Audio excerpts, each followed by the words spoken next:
Hey guys, welcome back. Today I'm just gonna rant a little bit about something that has been on my mind for years, to be honest, but more like every day recently. Something I've really been thinking about with all the change that's happening in my life.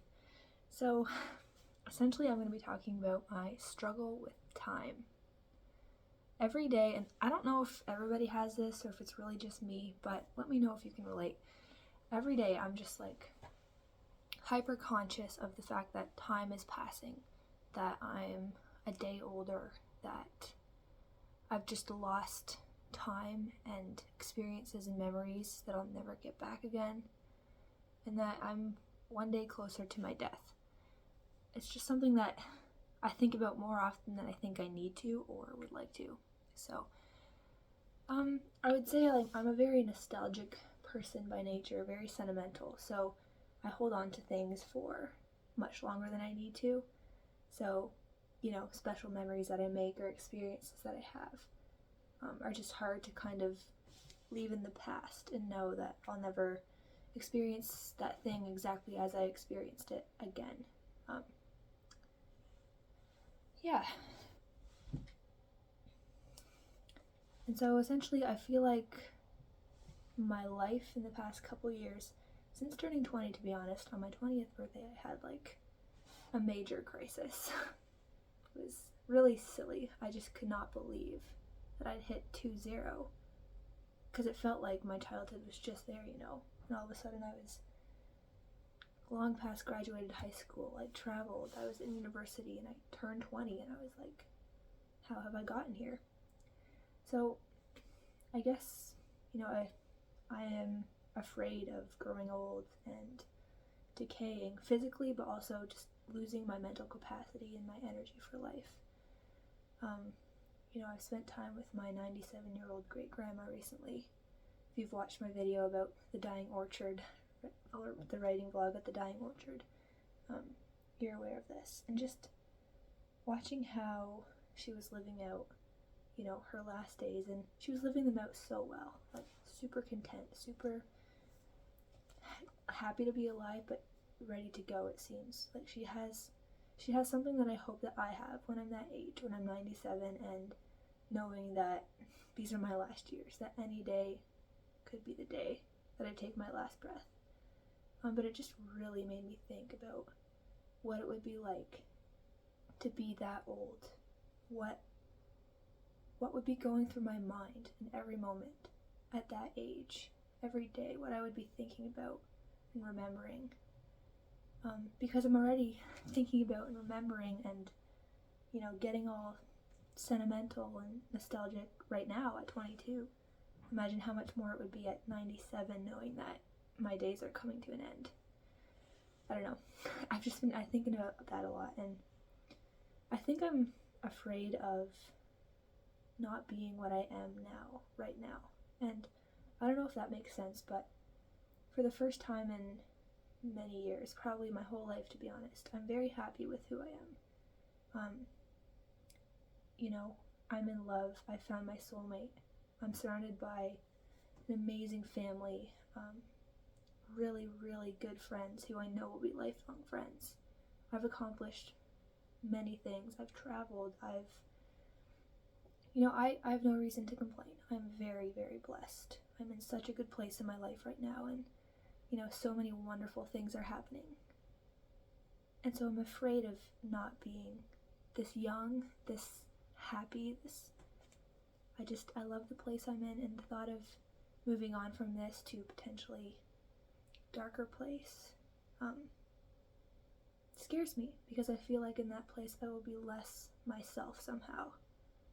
And I don't think that's true. I know it's not true. I know that I will just continue to become more of myself, and that the more I grow and learn and develop, I will change, but it'll be change for the better. I'll love myself then. I know all that rationally, but that just still doesn't stop me from feeling this way right now, I guess.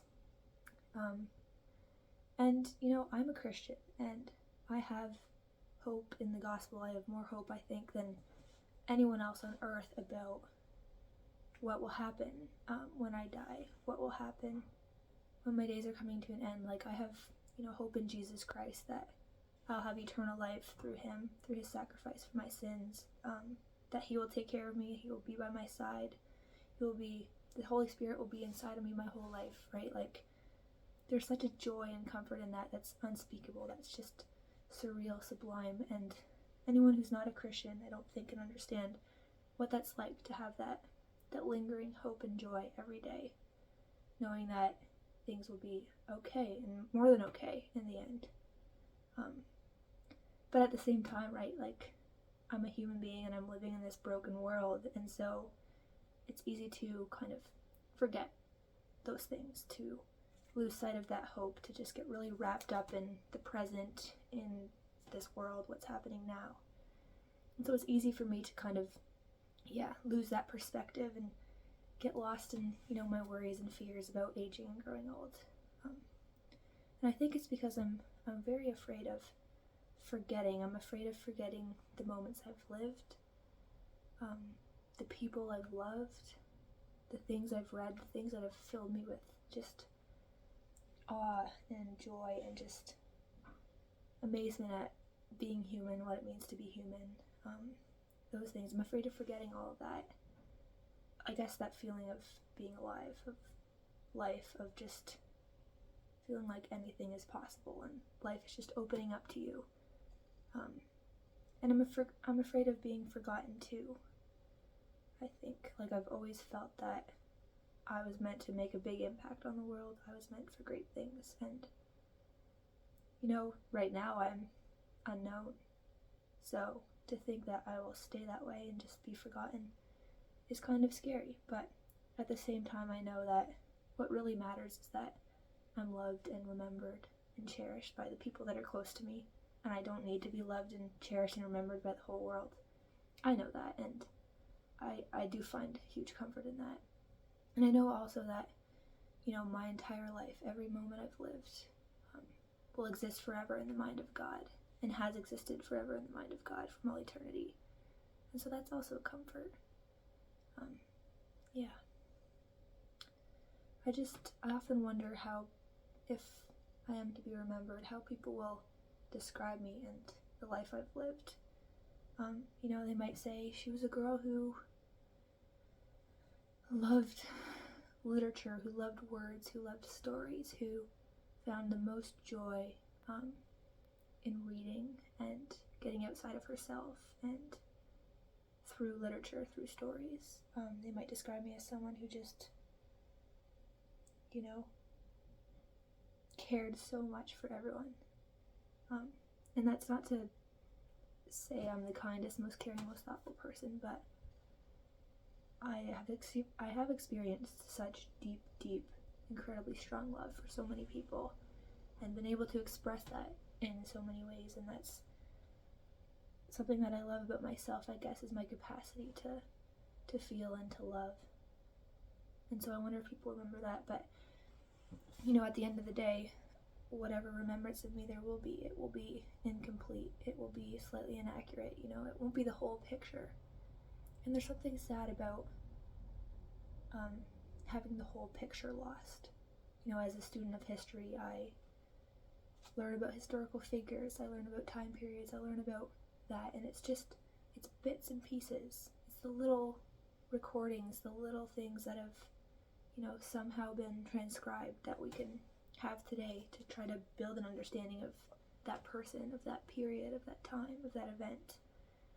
And there's something cool about, the little bit of mystery there, and the fact that it is incomplete, and we can never really know everything because we would have to live that moment, those moments, that life, to fully know. There is something really cool about that mystery. But at the same time, there's something sad about, the fact that so many personalities and characters and loves and feelings and have just been lost, and they're just gone from our knowledge. They're still in the mind of God, as I believe, but no human can ever comprehend or understand those things ever again fully. So that's why I have always journaled. That's why I'm obsessed with taking photographs of my life. That's why I've started to make YouTube videos. That's why I write novels and short stories. That's why I create. Part of the reason why I do all these things is because I'm trying to capture my mind and my heart in a given moment through these mediums. And I'm trying to immortalize, the feelings, the ideas, the visions that I've had for life through these things. And so that's why I'm here on YouTube now. I never thought I would start a YouTube channel. Growing up, I thought that was just silly. It's just whatever. And I'm actually a very private person when it comes to social media. I don't have much social media. I have Be Real, so I can be real with my close friends. I have Visco because it's kind of a creative outlet that I can share photos with my close friends again. But other than that, I don't have any very public social media. So being on YouTube and kind of opening up here is a huge step for me. It's very out of character. But then again, it's because I want there to be some record, not even for everyone else, but for myself, to one day look back and watch these things and remember who I was and the things I was thinking and the things I was feeling and going through at this stage of my life in my 20s. One day as a 97-year-old, to be able to look back at this, that thought is it's just incredible. So yeah, that's why I'm here. And I will say, this has all been a little bit depressing, this rant maybe, but my perspective is changing. My fiance talks me through a lot of this because he has such a different vision of life. The thought of growing older, continuing to learn and grow and change and become a better person stimulates him. He loves that idea. He loves change. He loves moving forward. And so he's really been encouraging me to just be in the present, to stop, dwelling on the past or always planning and worrying about the future, and just to be in the present and enjoy the moments right now that I'm living and find meaning in these moments, because there is meaning in these moments. There's meaning in every moment. The ups, the downs, the highs, the lows, everything. And so I find that I am actually looking forward to these changes in my life, to growing older, to moving through my 20s and then my 30s and then my 40s, and even though I'll get older and fatter and wrinklier and less energetic and whatever, I'll also grow and change in many good ways. And I don't think that the core things that make me who I am will change. I don't think my heart will change. My faith won't change. My mind, my passions, my interests won't change. They'll just be applied in different ways. And I hope to be able to preserve and share them with you guys on YouTube, with my future kids, with the people around me in my life. And I think that's the best I can do. And so at the end of my life, whenever that is, I think I will be able to say, okay, it's been good, and